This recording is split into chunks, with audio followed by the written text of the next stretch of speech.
play it a little deeper in the key since you're first learning it, because you want to get the connection, like this.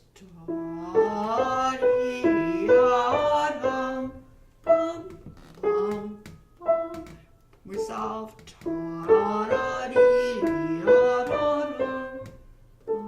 Or like that. Okay. Exaggerate. Rest.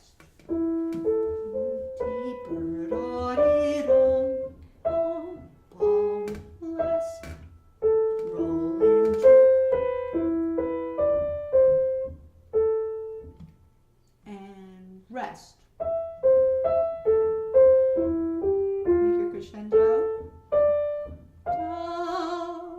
Answer that. It's a sequence, right? Crescendo. Now you're going to need more sound so you can come down now, right?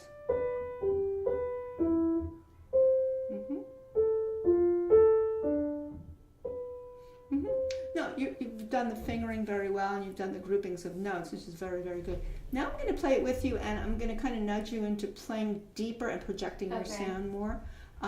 Especially if you have the crescendos. Now, in order to do the diminuendo in 5 and 6, if you haven't gotten to a certain level of connection, it will become almost like tracing paper sound, because you won't have anything connection to make it softer, where we feel something between your arms, fingers, wrists, and the piano, right? Okay. So you have to almost exaggerate everything.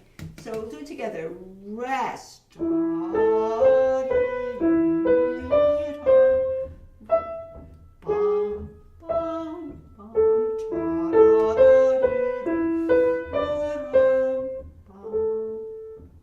And rest. Crescendo. Answer. Crescendo. Keep it big. Now start to get softer now, even. Much better. Okay, now let's do the left hand alone.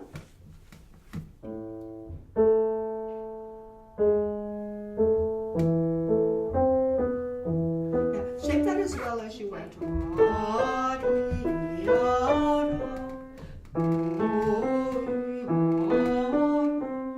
Okay, beginning, left hand. And make that very clean. Bom.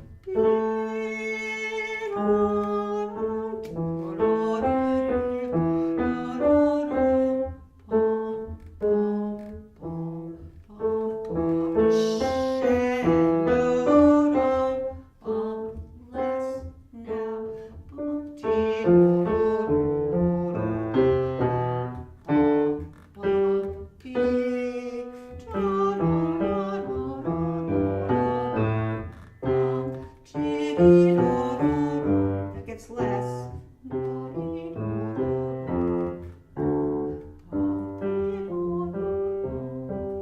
Did you continue? Yeah. Okay, you can continue that, and that's like the beginning, only we're in C major now. We went to C major now.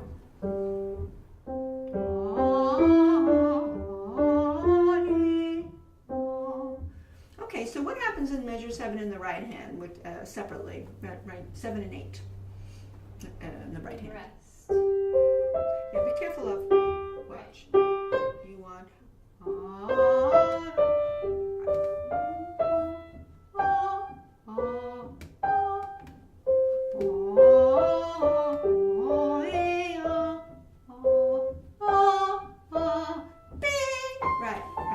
Right. Okay, good.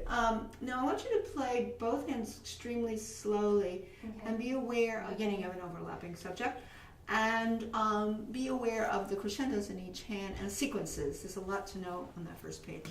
But don't go, actually go slower than you're going when you play it for 2 hands. I will. Yeah, I would go very slow. Yeah, I think that this is like a cello, and in the left hand he would go,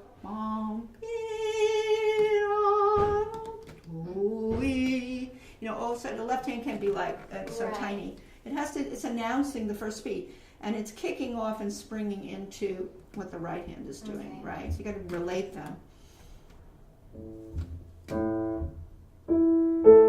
Yeah. So let's decide on the tempo. How about this?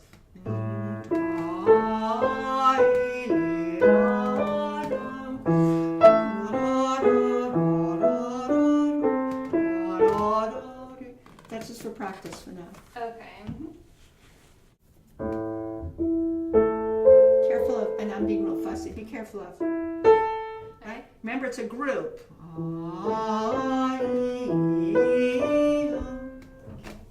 Go slower. How about this? What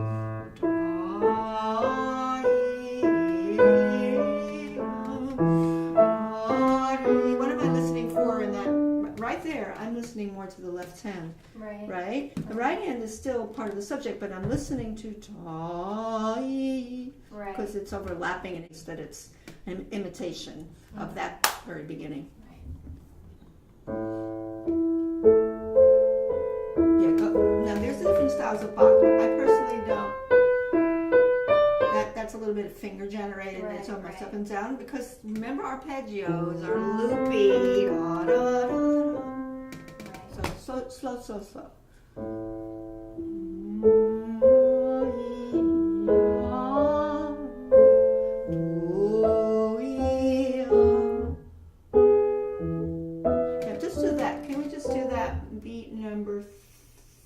Beat number 3 right there. That'll be finger number 4.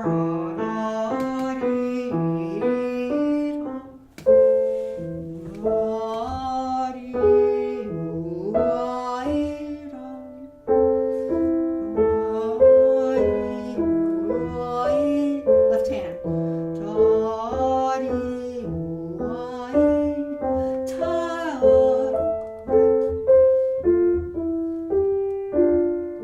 Here's what I'm going to suggest. I don't quite think it's ready for hands together. I think you should do a lot more hands alone. Yeah. When I played the hands together, I was going much slower. Right, exactly. Or I think hands alone is a big deal in this thing for a long time. At least when I learned it, I did a lot of hands alone to get it just the shapes. It's these shapes of these broken chords that are extremely important.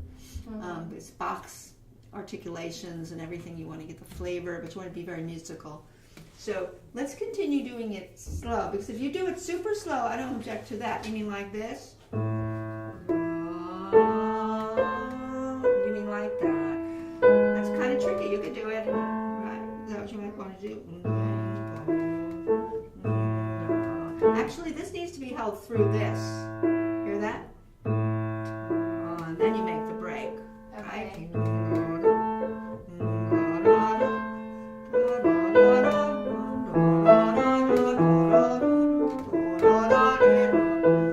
It's very tricky. Very, very tricky. I don't underestimate this.